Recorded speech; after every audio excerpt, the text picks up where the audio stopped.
नमस्कार, आप देख रहे हैं RPM news secret exclusive bulletin report. Bhopal बेबकोस प्रोजेक्ट मैनेजर राजेश गिहानी का सातिराना अंदाज में आर्थिक घोटालों का खेल। अब देखते हैं कौन कौन जाएगा जेल। शासन से ठगी, विभागों से बेईमानी और जनता से धोखा, फैल गई है सनसनी, खुलने लगी है काली कहानी की राज। अब गिरेगी कुछ भ्रष्टाचारियों पे भी गाज। लालच में डूबकर काले कारनामों में महारत हासिल कर चुके भोपाल बेबकोस के प्रोजेक्ट मैनेजर राजेश गिहानी के भ्रष्टाचारों की वो काली कहानी जिसमें हेरा फेरी और घोटालों की भरमार है। ये महाशय प्रदेश के प्रमुख अखबारों में अपने कूटरचित षड्यंत्री कारनामों को लेकर काफी सुर्खियां बटोर चुके हैं और इनकी धोखाधड़ी, बेईमानी का काला चिट्ठा खुलते ही जा रहा है। प्रदेश के कई जिलों में अमृत वन के तहत जल प्रदाय और सीवरेज परियोजनाओं को लेकर इनकी कार्यशैली कंपनी को बदनाम और शर्मसार कर रही है। चर्चा है कि भोपाल बेबकोस के प्रोजेक्ट मैनेजर राजेश गिहानी कंपनी के छवि को दांव पे लगाकर धन कुबेर बन बैठा है। तमाम प्रलोभन और धमकियों के बाद भी आरपीएम न्यूज निडरता के साथ उस तह तक पहुंच चुकी है जहां इनके घोटालों की छुपी हुई गठरी अब परत दर परत खुलती ही जा रही है।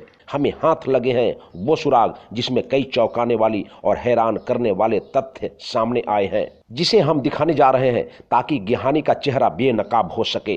राजेश गिहानी के कारनामों के घोटालों के षड्यंत्रों को लेकर मीडिया में इतना सब कुछ उजागर हो गया, फिर भी आखिर कंपनी के दिग्गजों की खामोशी क्या बयां करना चाह रही है। असल में राजेश गिहानी के घमंड, चाल ढाल और अकर का व्यवहार यह बताता है कि शायद उन्होंने अपनी ही कंपनी के दिग्गजों को अपनी बातों की जाल में फंसा कर रखा हुआ है।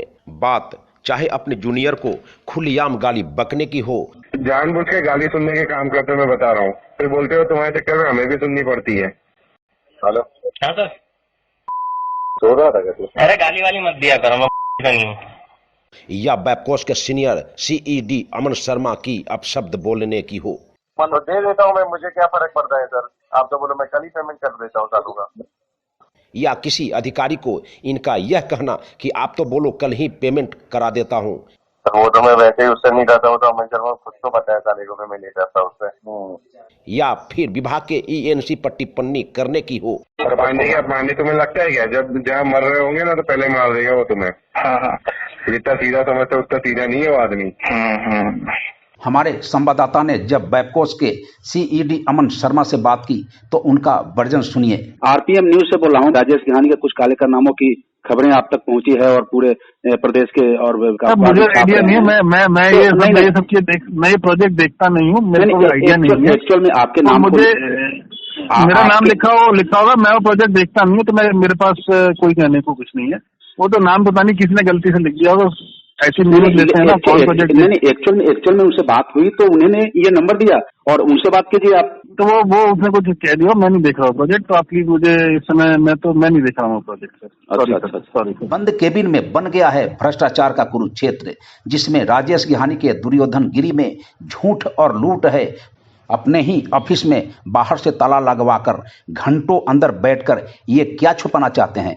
दरअसल में जालसाजों का चौसर सजाकर अपने भ्रष्ट दुशासनों को ही की पॉइंट पर बैठा दिए हैं और चर्चा है कि लालच और लोभ में अपनी कुर्सी का भी चीरहरण करा लिए हैं। कंपनी के ही कई कर्मचारियों का मानना है कि अपने ही अधिकारियों के आंखों में धूल झोंकने में कामयाब हो चुके हैं राजेश गिहानी और फर्जी तानाशाह बन बैठे हैं। इन सब हरकतों के बावजूद इनका सीना तान कर इठलाते हुए घूमना अपने आप में रहस्यमयी है। वही चांदी काट रहे राजेश गिहानी भ्रष्टाचार के दम पर अपने रिपोर्टिंग अफसरों को धीरे राष्ट्र बना दिया है। अब हम आपको उन घोटालों की झलक दिखाने जा रहे हैं जिसे देखकर आप हैरान हो जाएंगे। बात है अगस्त 2022 के महीने की, जहां 25/8/2022 लेटर नंबर 10/796 के माध्यम से यूएडीडी ने भोपाल बेबकोस की कार्यशैली पर अनेक गंभीर प्रश्न उठाते हुए सही जवाब नहीं देने पर कंपनी को ब्लैकलिस्ट करने के लिए पत्र लिखा। भोपाल बेबकोस के प्रोजेक्ट मैनेजर राजेश गिहानी ने बड़े ही शातिराना अंदाज में हमारे सूत्रों के अनुसार इनका जवाब सितंबर 2022 के लगभग दिया गया है। करीब सितंबर 2022 में ये बड़ी मासूमियत के साथ यूएडीडी में जाते हैं और चतुराई के साथ यह गिड़गिड़ाते हुए कहते हैं कि हमें ब्लैक लिस्ट करने की प्रतिक्रिया मत करिए। इससे कार्यालय में नीमच, उज्जैन, खरगोन, भोपाल और कहां कहां आंखों में धूल झोंकी गई है। हो रही है तफ्तीश, जल्दी ही दिखाएंगे पुख्ता प्रमाण के साथ। ऐसे ही हम आपको ले चलते हैं नीमच, जहां सीवरेज परियोजनाओं का एक्सटेंशन यूएडीडी के बजाय पीआईसी से करा लिया गया, जबकि वैधानिक तौर पे ये एक्सटेंशन यूएडीडी से होना चाहिए। किंतु इनका जवाब ये था कि हमने इस अपराध में आरई को हटा दिया है। लोगों में चर्चा है भोपाल वाटर सप्लाई भौरी की परियोजना को भंवर में डालकर 2 करोड़ 6 लाख का प्राइज एक्सलेक्शन का भुगतान करवा दिया गया और बताया कि 1200 मीटर की पाइपलाइन बह गई है। इसे कहते हैं दुर्योधन राजेश गिहानी का खुलेआम आंखों में धूल झोंकना। आखिर इस अतिरिक्त भुगतान का जिम्मेवार कौन है? अब हम आपको ले चलते हैं उज्जैन सीवरेज प्रोजेक्ट में, जहां पुअर परफॉर्मेंस की वजह से 9 करोड़ 3 लाख रुपए रोक कर रखा गया था, परंतु बड़ी ही चालाकी के साथ 4 करोड़ 54 लाख रिलीज करवा दिया गया और बाद में बताया गया कि हमने 4 करोड़ 49 लाख रुपए रोक कर रखे हैं। इस बात को एक पत्र के माध्यम से लिखित में रखी गई है। जरा आप सोचिए, इनमें कितनी मोटी रकम की हेराफेरी हुआ होगा और इसने किस प्रकार कितना शासन एवं कंपनी को चूना लगाया है। इनके खिलाफ कार्यवाही नहीं होना अपने आप में एक बड़े भ्रष्टाचार का संकेत देता है। इनके घोटालों की गूंज प्रदेश से लेकर के दिल्ली तक हर जगह सुनाई दे रही है और इनकी साजिशों के घेरे में साफ और ईमानदार लोग ब्लैकमेल हो रहे हैं, क्योंकि राजेश गिहानी की धमकी है नौकरी से निकालने और ट्रांसफर करने की। राजेश गिहानी सुई की नोक के बराबर भी ईमानदारी और वफादारी न होने के बावजूद भी आखिर इनकी गलतियों को किन गुप्त शर्तों पर नजरअंदाज किया जा रहा है। लेकिन प्रदेश और केंद्र सरकार की नज़र इस मामले में अब गंभीर होती जा रही है। हम 15 सेकंड में उन दस्तावेजों की झलक दिखा रहे हैं, जिसे देखकर आप सहजता से समझ जाएंगे कि खुल्लम खुल्ला किस प्रकार घोटालों को अंजाम दिया गया है।